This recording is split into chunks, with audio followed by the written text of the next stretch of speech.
Did you know that there is a capital city that was built for millions of people, but is still almost empty?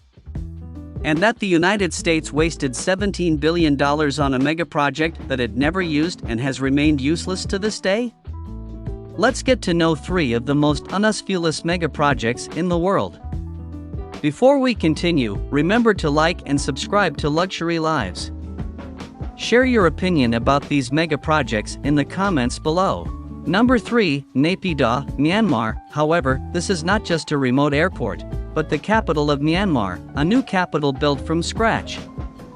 Myanmar's former military leaders began building a new capital in secret in 2002. Changing a country's capital is not unheard of, as many countries, such as Brazil, Egypt and Pakistan, have done so in the past.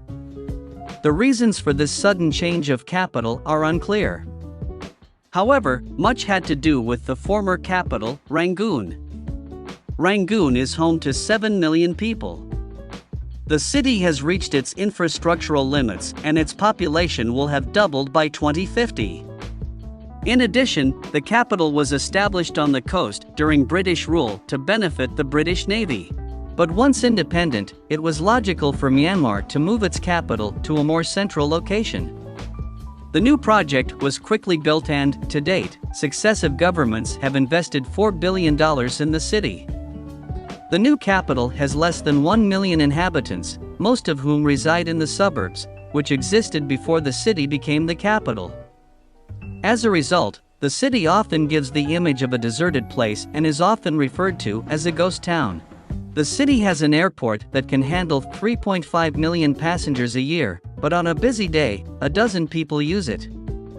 It is built like a city of the future and, with the population explosion, Naypyidaw still has time for inevitable redemption. For now, it is arguably the world's strangest capital and remains useless to much of the country's population. Number 2. Forest City, Malaysia. Forest City's location makes it an attractive bet for investors looking to benefit from its proximity to the independent city-state of Singapore. Developers have already connected Forest City to Singapore via a second bridge, shortening the distance between them to just 20 minutes. Forest City will also have its own customs, allowing residents to move freely to Singapore and vice versa. Forest City will have buildings with green rooftops and vertical gardens for a jungle experience. The city will be powered exclusively by renewable energy and will be completed by 2035 at a cost of $100 billion. However, it's not all plain sailing for this ambitious project. The project is primarily financed by China, and Chinese residents had virtually free access to the city in the first years of its construction. As a result, wealthy Chinese investors who could not afford the more expensive apartments in their own country moved into Forest City. This influx of Chinese investors provoked a public outcry, and opponents of the project called it a new form of colonialism. So when Mahathir Mohamad became prime minister again, he banned foreigners from owning property in Forest City. Many foreigners left the city and new buyers were discouraged. Thus, by early 2020, less than 500 people were living in the developments, a very low number considering that Forest City is designed for 700,000 people.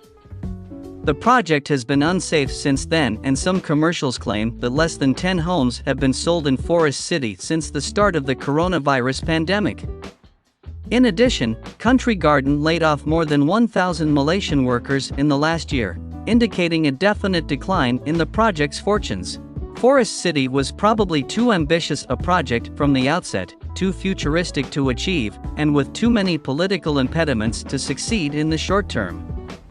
Despite the billions invested, it is already a fact that Forest City is now a useless megaproject. Number 1. Yucca Mountain Nuclear Waste Repository. In 1987, Yucca Mountain in Nevada seemed the best option available. The plan was to deposit waste from all over the country in a complex of tunnels about 300 meters beneath Yucca Mountain. In addition to the isolated location, Yucca Mountain is composed of volcanic ash formed millions of years ago. This allows Yucca Mountain to absorb any radioactive debris without crumbling or cracking. Yucca Mountain seemed, on paper, to be a good location for a waste repository, but Nevadans did not accept it. The United States has more than 100 operating and closed nuclear reactor sites in 34 states, but none of them in Nevada. So congressmen and the general public strenuously opposed the idea of being the country's only nuclear waste dump.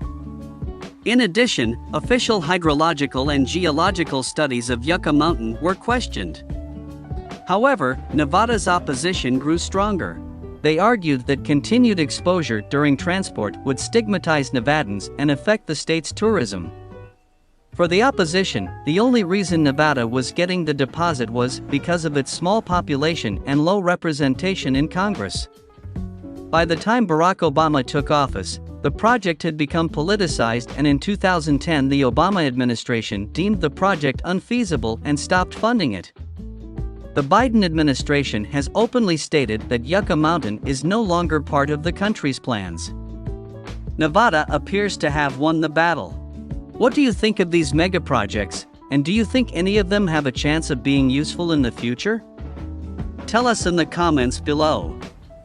If you want to see more about similar projects, check out our new videos. Thanks for watching, and see you next time.